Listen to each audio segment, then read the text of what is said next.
I hope you're ready to slay some demons, because today we're diving into the brutal, blood-soaked world of Doom: The Dark Ages by taking a first look of the game running on GeForce NOW Ultimate. It's the newest entry in the legendary franchise, and you can expect a whole new way to rip and tear with an all-new setting, new arsenal, and same unrelenting chaos. Now first up, in-game settings for GeForce NOW Ultimate, the game is running at 4K resolution with maxed out settings with everything set to Ultra Nightmare. In addition to that, DLSS is enabled and currently set to quality. With this setup, you can expect an average of around 80 FPS in-game, though there will be sections where it dips below to the low 70s and other sections where it can raise as high as the high 90s. Now you can enable frame generation if you really want to get the peak of 120 FPS that GeForce NOW Ultimate supports. That being said, you will notice a slight drop in latency. Normally I'd advise against using this for fast-paced games. That said, Doom really does work well even with frame generation on. So if you really like seeing a big number next to your FPS counter and you want to play with all the bells and whistles,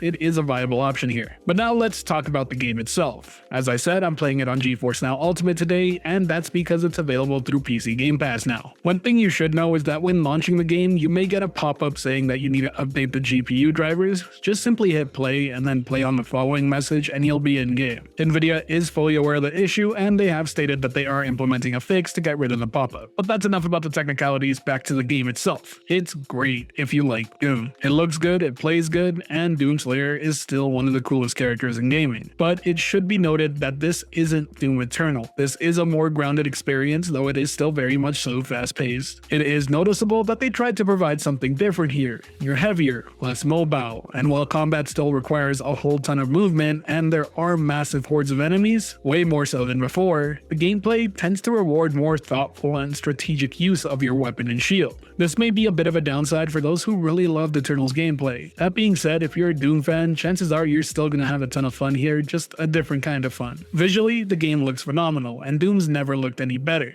At any given moment, there's a lot going on screen, and it adds to the chaotic nature of the game, but I would also argue that it really fits that dark fantasy setting extremely well. Speaking of the setting, it translates to pretty much everything in game, from Doomslayer's armor to his arsenal to the enemies and everything else around you. It's a pretty stark comparison to Eternal's very futuristic setting. After all, this is a prequel, but it's fair to say it really fits the Doom universe extremely well. For the music fans out there, you should know that the composer Mick Gordon wasn't involved in this due to a dispute with the developer about Doom Eternal's music. Instead, they switched over to Finishing Move. To me, it's still very good and very Doom, but I know there are a ton of Mick Gordon fans out there that may notice something missing here. Overall though, this is much more of a first look and first impressions, and I will say that if you have Game Pass, you should 100% check it out on GeForce NOW Ultimate. It absolutely does play amazingly well on the service, and I couldn't tell any difference between playing it there than playing it locally. I gotta say, there's something about the Doom franchise and cloud gaming that just seems to work very well, even though you would think it would be a bit of a problem for this type of game. It really makes me wonder if they have some sort of secret sauce with that Orion tech that they talked about way back in E3 2019, but yeah, the game just works really well on the cloud. Now I'll end the video off with some raw gameplay without me talking in the background.